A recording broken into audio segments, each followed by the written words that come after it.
Decided to cook some fish today, guys. We went fishing and got some catfish, and then I got some yellow cornmeal, and we just put a little bit of yellow cornmeal in there,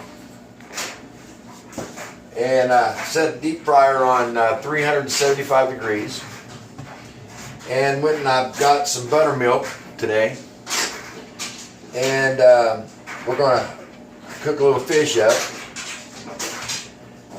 And all you got to do is just put some buttermilk. I just bought maybe a half a quart. It goes a long way. It could work. And kind of just shake it off, put it in there. Can't cook a whole lot at one time.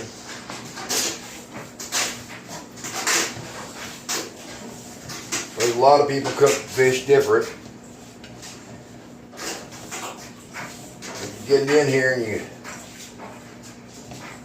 get it all mixed up. We cut ours off into some chunks, and always make sure your basket's in the oil,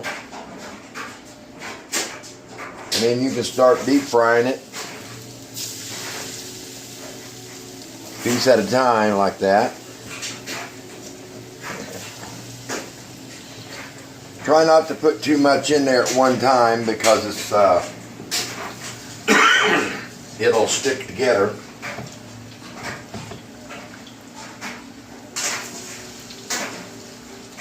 And then we're gonna have some seasoned fries I made today for supper. So you guys have a good day, and I hope tomorrow's better. I hope tomorrow's definitely warmer where we can all get out and do some more things. Have a good evening, guys.